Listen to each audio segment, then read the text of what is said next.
Tensions in West Asia have reached yet another boiling point. ሞሳድ በኢራን ምድር ዳግም ታላቅ ጀብድ ፈጽሟል። ኢራን ዋና ተደራዳሪዎች የምትላቸውና ቁልፍ ኢራን ሰዎች የሞሳድ ሰለባ መሆናቸው ተሰምቷል። አሜሪካ ኢራኖቹን በድርድር እየሸነገለች ወደ እሳቱ መርታለች። ኢራን ደግሞ ዋና ቁልፍ ሰዎቿን ለማጣት ተገዳለች። መረጃውን በዝርዝር ይዘናል። ቻናሉን ሰብስክራይብ በማድረግ እይታዎትን ይጀምሩ። ቪዲዮን ላይክ ማድረግ ደግሞ ቀዳሚ ያድርጉ። መልካም ቆይታ። በስለላ መረጃዎች ሚስጥራዊና አስደንጋጭ በሆነ ሁኔታ በዩናይትድ ስቴትስና በኢራን መካከል የተጀመረው የሰላም ንግግር መሰረቱን ሊያናጋ የሚችል አንድ ትልቅ ሚስጥር ይፋ ሆኗል። በዩናይትድ ስቴትስ የደህንነትና የስለላ ማህበረሰብ ከፍተኛ የስልጣን እርከኖች ውስጥ እየተዘዋወረ ስለሚገኘው ሚስጥራዊ ሪፖርት ቀጥተኛ ዕውቀት ካላቸው ምንጮች የተገኘው መረጃ እንደሚያመለክተው የእስራኤል ባለስልጣናት የትራምፕ አስተዳደር አሁን እያካሄደ ያለውን ድርድር እንዲያቋርጥ የኢራን ዋና እንዲሁም ደግሞ የፓርላማ አፈ ጉባኤ የሆኑት መሐመድ ባገር ቃሊፍን እንዲገድል እንዲሁም የኢራን ወሳኝ ነዳጅ መሰረተ ልማቶች ኢላማ ያደረጉ አዳዲስና አጥፊ ጥቃቶች እንዲሰነዘሩ ለማሳመን ከጀርባ ከፍተኛና ጠንካራ ግፊት እያደረጉ ነው። መላው ዓለም በየቀኑ ከዓለም አቀፍ ነዳጅ አቅርቦት ውስጥ 1/5 ያህሉ የሚያልፍበትና አሁንም የኢኮኖሚ ስጋት ማዕከል ሆኖ የሚቀጥለውን የሆርሙዝ ወሽመጥ በትኩረት የሚከታተልበት በዚህ ወቅት ላይ እስራኤል ያደረገች ያለው ግፊት ዋሽንግተን ውጥረቱን ለማርገብ ከያዘችው ግልጽ አቅጣጫ ጋር ፈጽሞ ያፈነገጠ መሆኑን ያሳያል። የዚህ ጉዳይ መዘዝና ታላቅ ቀጠናዊ ሂደትም ፖለቲካዊ መናወጥን ሊያስከትል ይችላል ሲሉ ብዙዎች ያነሳሉ። በቅርቡ በወጣው የዩናይትድ ስቴትስ ስለላ ግምገማ ውስጥም እስራኤላውያን ተወያዮች እጅግ አስገራሚና አስፈሪ የሆነ እቅድን አስፍረዋል። እነዚህ ባለስልጣናት የኢራን ፓርላማ አፈ ጉባኤና የተኩስ አቁም ውይይቶችን በመምራት ረገድ ማዕከላዊ ሚና ያላቸውን ኃያሉን ሰው መሐመድ ባገር ቃሊፍን መወገድ ያለበት ዋናው ቀዳሚ ኢላማ አድርገው ለይተውታል። በሪፖርቱ ላይ በልዩ ሁኔታ እንደተጠቀሰው እስራኤል በአሁኑ ወቅት ላይ በኢራን የውጭ ጉዳይ ሚኒስትር አባስ አራቅቺ ወይም ደግሞ ከዚህ ቀደም በተደረጉ ዘመቻዎች ከተፈጠረው ትርምስ በኋላ የት እንዳሉ በትክክል በማይታወቁት አዲሱ የበላይ መሪ ሙጅታባ ኻሜኒ ላይ ጥቃት እንዲሰነዘር እየገፋፋች አይደለም። ቃሊፍ ተራይ መንግስት ቢሮክራት ወይም ደግሞ ባለስልጣን ግን አይደሉም።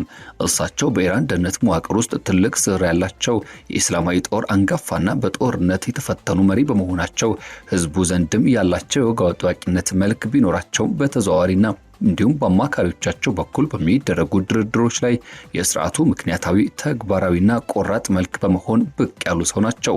ከዚህ ቀደም ከተደረጉት የጦርነት ቀጠናዎችና ከተሰነዘሩት የተለያዩ የግድያ ሙከራዎች በህይወት መትረፋቸው በጦርነት መጀመሪያ ላይ የኢራንን ከፍተኛ መሪዎች ህይወት ከቀጠፉትና የስልጣን መዋቅሩ ለመበታተን ካለሙ ጥቃቶች በኋላ ስርዓቱ አሁንም ቀጣይነት እንዳለው የሚያሳይ ትልቅ ምልክት አድርገዋቸዋል።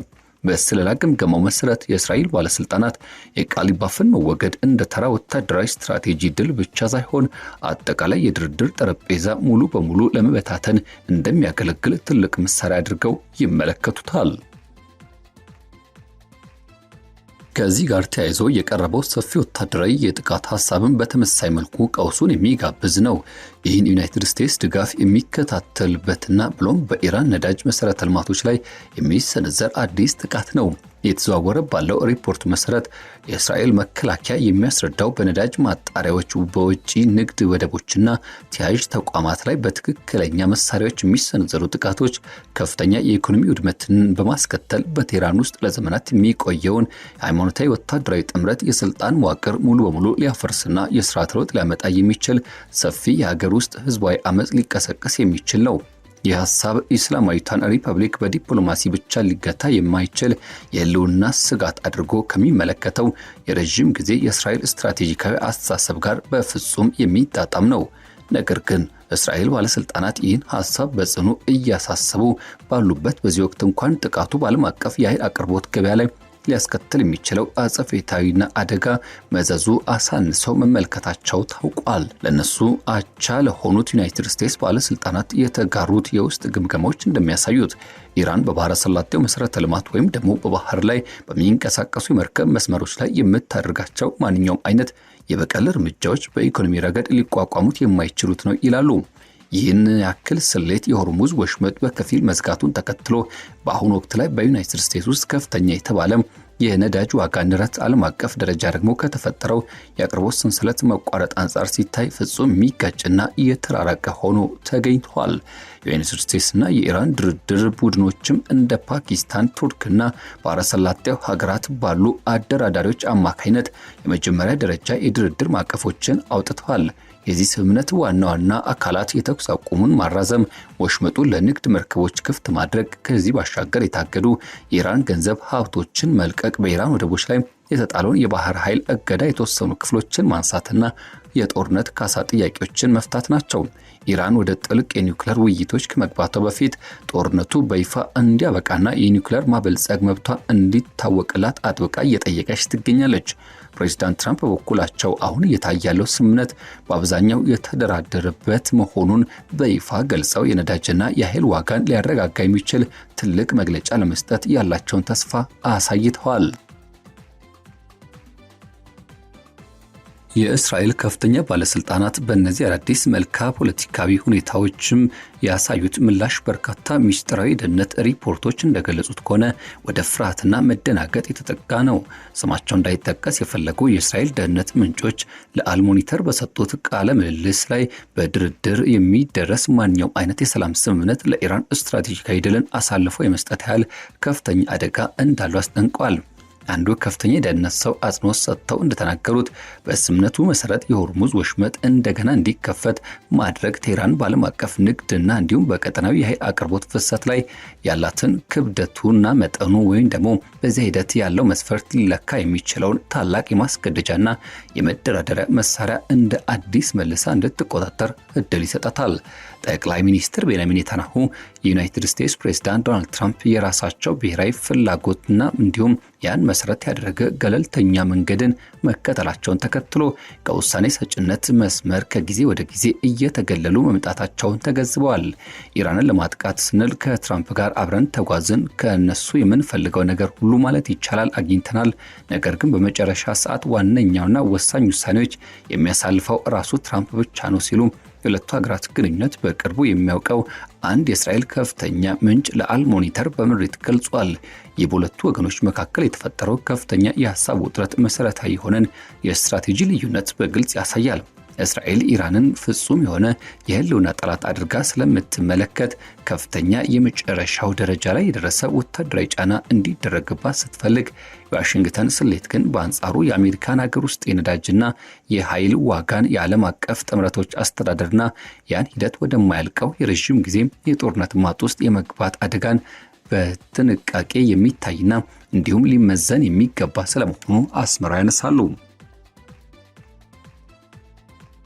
የኢራኑ ተደራዳሪ መሐመድ ባገር ቃሊፍ በድርድሩ መድረክ ላይ በጉልህ ብቅ ማለታቸው ደግሞ የእስራኤልን ስጋት ይበልጥ አጋግሎታል። እሳቸው ዩናይትድ ስቴትስን ዲፕሎማሲያዊ ጥረቶች በይፋ ያፌዙ፣ በማስፈራሪያና በኃይል ጫና ውስጥ የሚደረግ ማንኛውም አይነት ውይይት ያስጠነቀቁና ኢራን ከባድ ኪሳራ ቢደርስባትም አሁን ድረስ ጸንታ መቆም የምትችል አገር መሆኗን በተግባር ያሳዩ ተደራዳሪ በመሆናቸው የእሳቸው ሚና የቴህራን ስርዓት ዋነኛና እንዲሁም ከማንኛውም አይነት አስቸጋሪ ሁኔታ ጋር ራሱን በፍጥነት ማላመድ እንደሚችል የሚያሳይ ትልቅ ማረጋገጫ ነው። ቃሊባፍ ከልክ በላይ ወደ ተግባራዊ ዲፕሎማሲያዊና መለስተኛ አካሄድ አዘንብለዋል በሚል ስጋት ከኢራን ሀገር ውስጥ ካሉ አክራሪ ወገኖች የሚሰነዘርባቸው ጥቃትና ውስጣዊ ውዝግብ ፖለቲካ ምስሉን ይበልጥ ውስብስብ ያደርገውም። እሳቸው ግን አሁንም ድረስ የትራምፕ አስተዳደር ሊዘለው የማይችለው ዋና ቁልፍ የንግግር ሰው ሆነው ቀጥለዋል። ይህ በእንዲህ እንዳለ ደግሞ ሚስጥራዊ ዩናይትድ ስቴትስ የስለላ ሪፖርት እስራኤል ዋሽንግተን የምታሳየውን ታማኝነትና ታዛዥነት በግልጽ ይቀበላል። ለዚህ ደግሞ እንደ ምክንያት የሚያስቀምጠው እስራኤል በአሁኑ ወቅት ላይ በአሜሪካ ወታደራዊ እርዳታ ላይ ያላትን ፍጹም ጥገኝነትና በቅርቡ በተካሄደው የጥቅምት ወር ብሔራዊ ምርጫ ማግስት በአገሪቱ ውስጥ የተፈጠረውን አዲስ የውስጥ ፖለቲካ እውነታ ነው። እስራኤል በኢራን ላይ እንደ አዲስ እንዲሰነዘር የጠየቀች ያለው ወታደራዊ ጥቃት በዋነኛነት መለስተኛ በሆኑ የኢስላማዊ ጦር ኢላማዎች አየር ላይ የበላይነትን ሙሉ በሙሉ በመቆጣጠርና የሚሳኤል ማስወንጨፊያ ጣቢያዎችን ጨፍልቆ ማስቀረት ላይ ያተኮረ ነው። ይህ ቀደም ሲል የተካሄደው የፒክ ፍሪ ወታደራዊ መመሪያ መጽሐፍ የተቀዳ ቢሆንም አሁንም ግን የቴህራን የስልጣን መዋቅር በሚገባ ሊያዳክም በሚችል የኢኮኖሚ ስቃይ ላይ ብቻ ተለክቶ የተዘጋጀ ስትራቴጂ ነው። እስራኤል ከትዕይንት ጀርባ የምታደርገው ይህ ከፍተኛ ግፊት በዩናይትድ ስቴትስ የስልጣን ማዕከላት ውስጥ ባሉ ሀያላኑ ወታደራዊና ፖለቲካዊ ስብስቦች ዘንድ ትልቅ ድጋፍና ማስተጋቢያ አግኝቷል።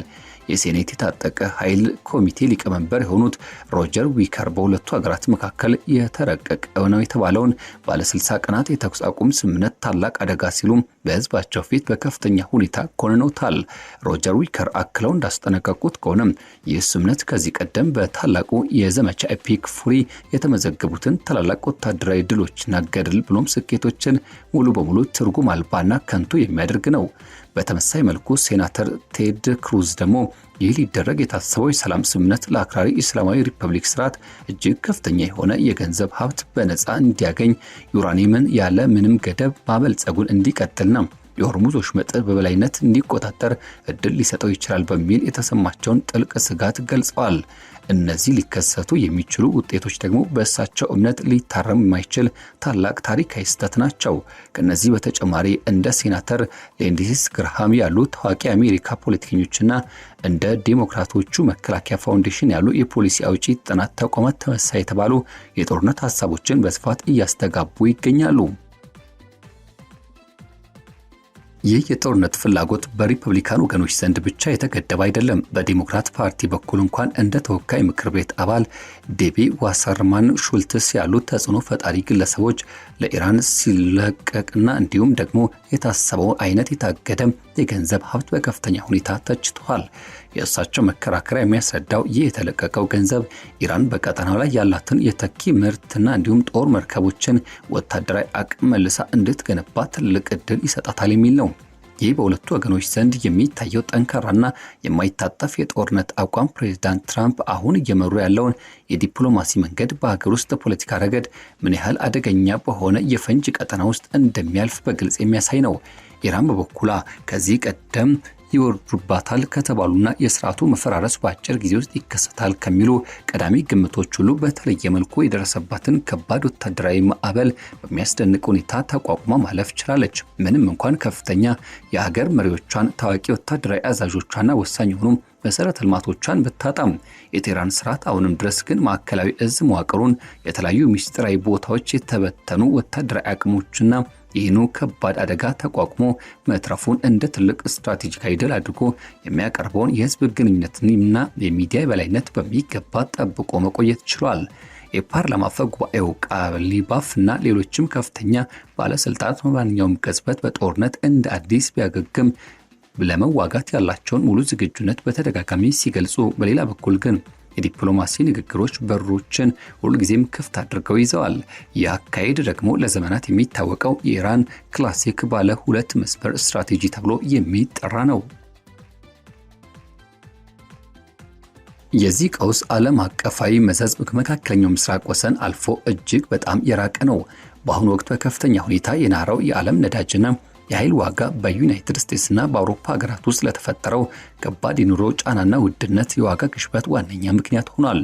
ባህር ላይ በሚደረገው የንግድ ማጓጓዣ ላይ የተፈጠረው መስተጓጎል በዓለም አቀፍ አቅርቦት ሰንሰለት ላይ ሰንሰለታማ የሆነ ኢኮኖሚያዊ ኪሳራ እያስከተለ ይገኛል። የባሕረ ሰላጤው ሀገራት ደግሞ በበኩላቸው የኢራን ከባድና አውዳሚ በቀል እርምጃ ከመፍራትና በቀጠናው ላይ ፍጹም የሆነ መረጋጋትን አጥብቆ ከመሻት መካከል ሆነው እጅግ አስቸጋሪ የሆነ የፖለቲካ ሚዛን ለመጠበቅ እየታገሉ ነው። የኢራን ስትራቴጂ አጋሮች የሆኑት ቻይናና ሩሲያ በበኩላቸው እየተከሰቱ ያሉትን ወታደራዊ ሁነቶች በከፍተኛ ትኩረትና በንቃት እየተከታተሉ ይገኛሉ። ይህም ቀድሞውኑ ተለዋዋጭና ፈንጂ በሆነው የኃይል ሚዛን ውስጥ ታላላቅ አገራትን ጂኦፖለቲካዊ ፉክክር እንዲሁም ፍላጎታቸውን በከፍተኛ ሁኔታ የሚጨምር አድርጎታል። ከታዋቂ ወታደራዊ ባለሙያው እይታ አንጻር ሲገመገም የኢራን የነዳጅ መሰረተ ልማቶች አዲስ ጥቃት ለመሰንዘር መሞከር እጅግ በጣም ግዙፍና ሊገመቱ የማይችሉ አደጋዎችን ያዘለ ነው። ኢራን ያሏት የተመጣጠነ የሆነ ጦርነት መሳሪያዎች የፋርስ ባሕረ ሰላጤን ለሳምንታት ወይም ለወራት ያህል ማንም ሊደርስበት የማይችል አደገኛ የጦርነት ቀጠና አድርገው ሊወጡትና ሊሰለቅጡት ይችላሉ። በጦርነት ጊዜ አየር ላይ በላይነት ማግኘት ደግሞ እጅግ በጣም አስቸጋሪና በከፍተኛ ዋጋ የሚገኝ ከመሆኑ በላይ ያን የበላይነት ለረጅም ጊዜ አስጠብቆ መቆየት የዳገት ያክል ከባድ ነው ይላሉ። ከዚህ በተጨማሪ በአየር ድብደባና በቦምብ ናዳ ብቻ የአንድን አገር ስርዓተ ለውጥ ለመለወጥና እንዲሁም ይህኑ በአዲስ መልክ ለመተካት ሞከር በታሪክ ውስጥ የተሳኩና ያልተሳኩ ድብልቅ ውጤቶች አሉ ሲሆን አብዛኛውን ጊዜ የሚፈጠረው ከባድ ኢኮኖሚ ስቃይ ህዝቡ በስርዓቱ ላይ እንዲያመጽ ከማድረግ ይልቅ የሀገር ፍቅር ስሜትን ቀስቅሶ በብሔራዊ ሰንደቅ ዓላማ ስር እንዲሰባሰቡና የውጭ ጠላትን በጋራ እንዲመክቱ የማድረግ እድሉ ከፍተኛ መሆኑን የታሪክ ድርሳናት የሚያሳዩት እውነታ ነው። በሌላ በኩል ደግሞ መካከለኛው የሰላም ድርድር እየተካሄደ ባለበት ወቅት ላይ የአንድ ሀገር ዋና ተደራዳሪ ለይቶ በግድያ ማስወገድ በዓለም አቀፍ ዲፕሎማሲ ታሪክ ውስጥ ታይቶ የማይታወቅ ፍጹም ድፍረትና እብደት ነው። ይህ አይነቱ እርምጃ ወዲያውኑ አጠቃላይ የዲፕሎማሲ ጥረቶችን ሙሉ በሙሉ የሚያፈርስና ሽባ የሚያደርግ ኢራን በአሜሪካ የጦር ሰፈሮች፣ ንብረቶች ወይም ደግሞ ጥቅሞች ላይ ቀጥተኛና እጅግ የከፋ የበቀል ጥቃትን እንድትሰነዝር በር የሚከፍትላት ነው። እስራኤል ከዚህ ቀደም የሐማስ የፖለቲካ መሪ የነበሩትን ኢስማኤል ሐኒያን በድርድር ወቅት ኢላማ በማድረግ የፈጸመችው ግድያ ታሪክ ለዚህ አዲስ ጥያቄዋ እንደማጣቀሻ ሊያገለግል ቢችልም ነገር ግን ይህን አይነቱን የሽብር ስልት ወደ መንግስት ደረጃ ከፍ አድርጎ ለመተግበር ሞከር ግን የጦርነቱ ዋጋን መዘዝ በከፍተኛ ደረጃ ወደ ላቀና ወደማይመለስ አደገኛ ምዕራፍ ያሸጋግሯል። የፕሬዝዳንት ትራምፕ አሜሪካ ትቅደም የሚለው የፖለቲካ ዶክትሪን ሁልጊዜም ቢሆን ቅድሚያ የሚሰጠው ለአጭር ጊዜና ወሳኝ ለሆኑ ድሎች እንጂ ማለቂያ ለሌላቸውና ዋጋቸው ለማይታወቅ የረጅም ጊዜ ወታደራዊ ግዴታዎች አይደለም። የሆርሙዝ ወሽመጥ እንደገና ለመክፈት የሚያስችል የሰላም ስምምነት መፈረም ለአሜሪካውያን ሸማቾችና ለዓለም አቀፍ የንግድ ገበያዎች ተጨባጭና ፈጣን እፎይታን የሚሰጥ ነው። ነገር ግን ትራምፕ ይህን ድርድር ትተው የእስራኤል የጦርነት ጥሪ ከሚቀበሉ ከሆነም የፒክ ፉሪ ዘመቻ የኢራን ስጋት ሙሉ በሙሉ ለማጥፋት እንደ መጀመሪያ ክፍያ አድርጎ በሚመለከቱ በሀገር ውስጥ ባሉ የጦር አክራሪዎች ዘንድ እንደ ደካማ መሪ ተደርገው የመከሰስና የመወቀስ ዕድላቸውን ያሰፋዋል። ይህ ታሪካዊ ክስተት በየቀኑ አዳዲስ ለውጦችን እያሳየ በሚሄድበት በዚህ ወቅት ላይ ወደፊት ሊከሰቱ የሚችሉ በርካታ የተለያዩ ዕጣ ፈንታዎች ከፊታችን ተደቅነዋል።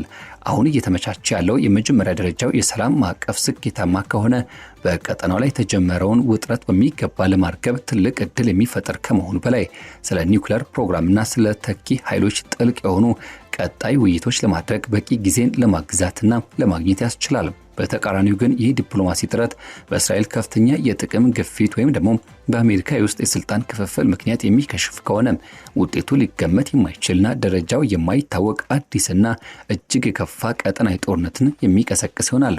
እስካሁን ድረስ ዋሽንግተን ሆነች ቴል አቪቭ በሪፖርት ውስጥ የተጠቀሱትን ዝርዝር ጉዳዮች በይፋ ለማረጋገጥ ፈቃደኛ አልሆኑም። በዚህም የራሳቸውን ስትራቴጂካዊ ብልሃትና አሻሚነት በንቃት እየጠበቁ ይገኛሉ።